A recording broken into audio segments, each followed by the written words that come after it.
दोस्तों, जिस बात का इंतजार काफी लंबे समय से किया जा रहा था वो घड़ी आखिरकार आ गई है। उत्तर प्रदेश में भारतीय जनता पार्टी की कमान कौन संभालेगा ये तय हो गया है। अमित शाह ने अपने करीबी को उत्तर प्रदेश की कमान सौंप दी है। ऐसे में योगी आदित्यनाथ की परेशानी किस तरह से बढ़ गई है, इसको लेकर बात करेंगे। नमस्कार, मेरा नाम हिमांशु मिश्रा है, आप देख रहे हैं 4 PM न्यूज नेटवर्क। दोस्तों, भारतीय जनता पार्टी उत्तर प्रदेश में अध्यक्ष किसे बनाने जा रही है, इसका ऐलान लगभग हो गया है, नाम तय हो गया है। लेकिन उससे पहले जो कार्यक्रम है वो मैं आपको बताता हूं। 12 तारीख यानी कि एक दिन पहले ही 12 बजे यह ऐलान किया गया था कि प्रदेश अध्यक्ष का चुनाव अगले दिन होना है। 13 दिसंबर 2025 यानी कि शनिवार दोपहर 2 से 3 बजे के बीच में भाजपा कार्यालय में नामांकन की प्रक्रिया होगी। इसके बाद 3 से 4 बजे यानी कि 1 घंटे बाद ही स्क्रूटनी होनी है, नामांकन की जांच होनी है और 4 से 5 बजे के बीच में नामांकन वापसी के लिए समय तय किया गया और अगले दिन यानी कि 14 दिसंबर को दोपहर 1 बजे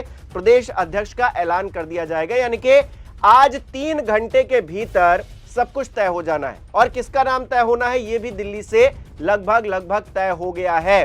जी हां, पंकज चौधरी भारतीय जनता पार्टी की कमान संभालने जा रहे हैं उत्तर प्रदेश के अंदर, ये कहा जा रहा है। कौन है पंकज चौधरी, देखिए जरा। तो महाराजगंज से लोकसभा सांसद और केंद्रीय वित्त राज्य मंत्री पंकज चौधरी मूलतः गोरखपुर के रहने वाले हैं, कुर्मी जाति से आते हैं और भारतीय जनता पार्टी केंद्रीय नेतृत्व के भरोसे वाले नेता भी बताए जाते हैं।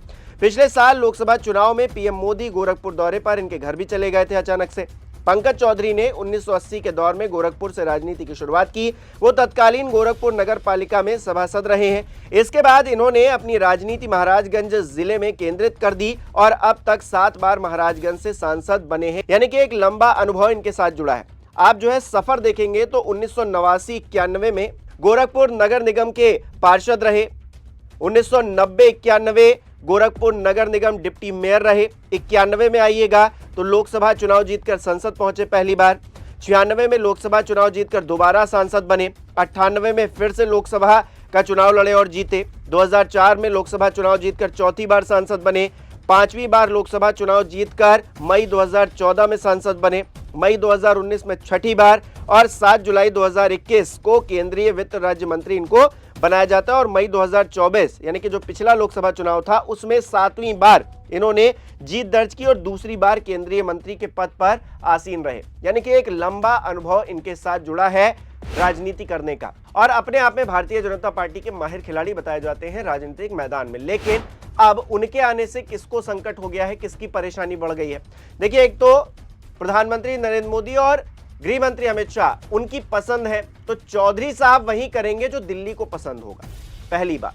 दूसरी बात यह कि जिस तरह की दरार हमने लखनऊ और दिल्ली के बीच में देखी है पिछले कुछ वक्त में, उसमें केशव प्रसाद मौर्य बहुत बड़ी भूमिका निभाते आए हैं। केशव प्रसाद मौर्य अपना कद बढ़ाने की कोशिश लगातार करते रहे हैं और बिहार चुनाव के बाद तो हमने देखा उनका कद काफी हद तक बढ़ भी गया है, अगर संगठन में देखेंगे, पार्टी में देखेंगे, क्योंकि बिहार में बंपर जीत हुई है और बिहार में उनको जो है जिम्मेदारी सौंपी भी गई थी। सीएम योगी आदित्यनाथ की अगर बात कीजिएगा तो सीएम योगी आदित्यनाथ की कुर्सी पर केशव प्रसाद मौर्य जो है कब से आंखें गड़ाए बैठे हैं। हालांकि पिछला चुनाव वो हार गए थे, इस वजह से थोड़ा डाउनफॉल में चले गए थे, लेकिन अब वो फिर से उभर कर सामने आ गए हैं और लगातार ये दिखलाने की कोशिश करते हैं कि सीएम योगी आदित्यनाथ से उनकी हैसियत एक कदम आगे ही है, पीछे नहीं है। तो ऐसे में केशव प्रसाद मौर्य ने जो भूमिका दिल्ली और लखनऊ के बीच में निभाई है उसमें अब योगी आदित्यनाथ की मुश्किलें बढ़ सकती हैं, क्योंकि केशव प्रसाद मौर्य भी दिल्ली के चहेते नेता है। आप देखिएगा, गौर कीजिएगा इस बात पे, चुनाव हारने के बावजूद वो डिप्टी सीएम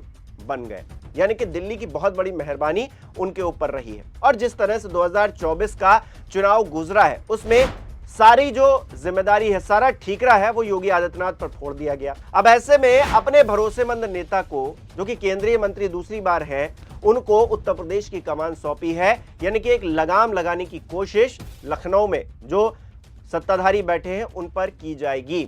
यानी कि 2027 का जो चुनाव है वो योगी आदित्यनाथ की दृष्टि से अगर देखें तो मुश्किल होने वाला है और जिन नामों की और चर्चा हो रही थी उसमें शायद योगी आदित्यनाथ को थोड़ी राहत मिल जाती। मैं उन नामों का भी जिक्र किए दे रहा हूं इस वीडियो में जिनकी चर्चा हो रही थी पंकज चौधरी के अलावा। जैसे कि राज्यसभा सांसद बीएल वर्मा, उपभोक्ता और खाद्य विभाग के केंद्रीय राज्य मंत्री, लोध बिरादरी से आने वाले बीएल वर्मा बदायूं से आते हैं। 1980 के दशक से इन्होंने बीजेपी युवा मोर्चा से राजनीति की शुरुआत की थी। केंद्रीय नेतृत्व पश्चिम और ओबीसी फैक्टर की वजह से इन पर दांव लगा सकता था, लेकिन कहा जा रहा है कि पंकज चौधरी को कमान मिल गई है। इसके अलावा देखिए, राज्यसभा सांसद कांता कर्दम महिला और दलित, खासतौर पर जाटो बिरादरी से आती हैं। वो पश्चिमी उत्तर प्रदेश की तेज तर्रार महिला नेता के तौर पर उनकी पहचान है। मूल रूप से हापुड़ से आने वाली कांता कर्दम ने मेरठ से राजनीतिक शुरुआत की।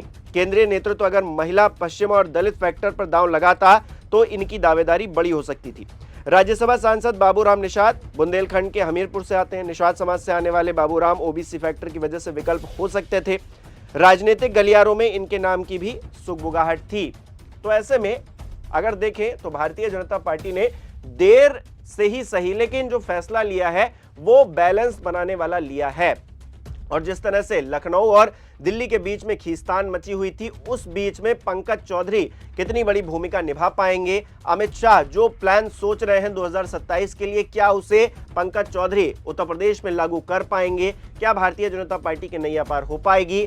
तमाम सवाल खड़े हैं। लेकिन अभी भी पंकज चौधरी के नाम की चर्चा तो है, मतलब लगभग तय माना जा रहा है कि उनको ही अध्यक्ष की कमान मिलने वाली है, लेकिन अभी औपचारिक ऐलान होना बाकी है। तो अभी जब औपचारिक ऐलान होगा 2 से 3 घंटे में ये तय हो जाएगा। 1980 से अगर आप देखेंगे भारतीय जनता पार्टी की राजनीति को, तो अध्यक्ष जो है वो निर्विरोध ही चुनते आए हैं। तो ऐसे में एक बार शायद कोई दूसरा व्यक्ति था जिसने ताल ठोक दी थी, हालांकि उन्होंने बाद में अपना जो है नामांकन वापस ले लिया था।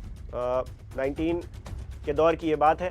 लेकिन उसके बाद अगर देखेंगे या फिर उससे पहले भी देखेंगे तो भारतीय जनता पार्टी जो भी अध्यक्ष बनाती है वो निर्विरोध तरीके से बनते हैं, यानी कि हर किसी की मर्जी से पहले तय हो जाता है।